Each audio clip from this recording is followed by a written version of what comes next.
एक खबर मेरठ से, जहां पश्चिम उत्तर प्रदेश में बदलेगा चुनावी समीकरण। भारतीय जनता पार्टी को कई सीटों पर होगा नुकसान। पश्चिम उत्तर प्रदेश में आरएलडी और एनडीए के गठबंधन के बाद जाट युवा नाराज है। बसपा वोट बैंक गठबंधन की तरफ रुझान करता हुआ नजर आएगा। बसपा को लेकर युवाओं ने कहा, बहन जी गठबंधन के साथ नजर आएंगी। पश्चिम उत्तर प्रदेश में राजनीति की फिजा बदलती हुई नजर आएगी।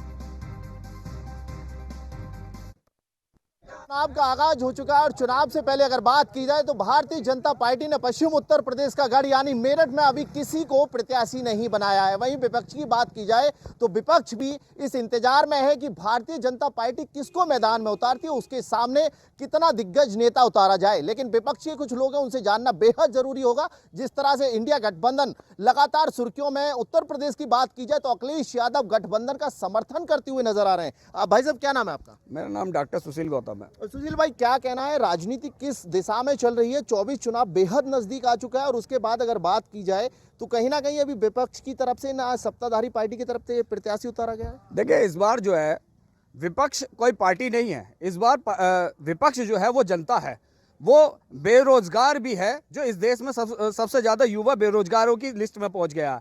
वो किसान भी है जो एमएसपी के लिए आंदोलित है। वो दलित भी है जो इस देश में रिजर्वेशन और नौकरियों के और मारा पीटा जाता रहा और उनकी बेटियों के साथ बलात्कार होता रहा। वो मणिपुर की यादें भी हैं, जो किस तरीके से वहाँ दंगा भड़काया जा रहा है और वहाँ पर पीएम मोदी का नाम, वहाँ पेट से एक पानी तक नहीं हिल रहा है उनके। तो इस बार पूरे देश की जनता विपक्ष का रूप निभाएगी और जाहिर सी बात है वो सत्ताधारी पार्टियों के खिलाफ निभाएगी।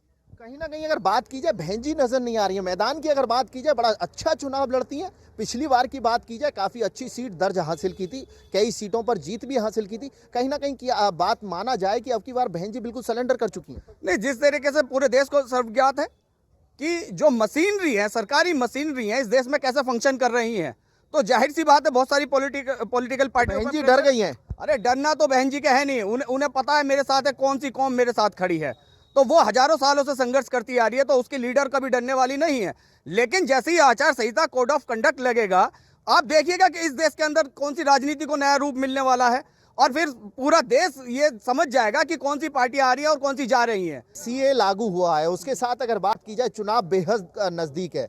चुनाव नजदीक से पहले इस तरह से सीए लागू करना, कहीं ना कहीं राजनीति जो सत्ताधारी पार्टी है वो अपना वजूद बनाना चाहती है। जी जी, ये जो सीए एनआरसी लागू किया गया है सिर्फ राजनीति स्टंट है। एनआरसी लागू नहीं हुआ, सीए लागू। सॉरी सीए जो लागू हुआ है ये सिर्फ राजनीति स्टंट है कि चुनाव से एन पहले, आचार संहिता लगने से एन पहले सीए लागू करना, जो ये है, जो सेंट्रल गवर्नमेंट है, इनका राजनीति स्टंट रहा है कि लोग जो है डिवाइड हों। ये डिवाइड पॉलिसी करते हैं, अंग्रेजों के ज़माने में थे डिवाइड एंड रूल, यही काम इन्हीं का है। पश्चिम उत्तर प्रदेश की अगर बात की जाए, खासतौर पर युवाओं की बात की जाए, तो अब की बार युवा किसके साथ जा रहा है? कैसा नेता चाहिए युवा को?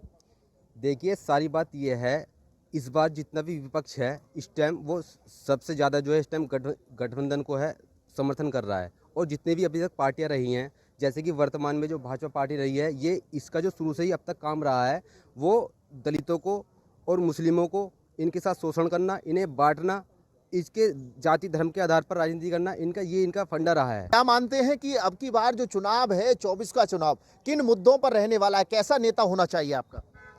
नेता तो बहुत बढ़िया होना चाहिए। और जो बहन जी की बात कर रहे हैं आप लोग, बहन जी अलग ही सीट लेकर आएंगी और वो। चलिए, इसी के साथ इस बुलेटिन में इतना ही। देश प्रदेश की तमाम बड़ी खबरों के लिए बने रहिए न्यूज़ 1 इंडिया के साथ।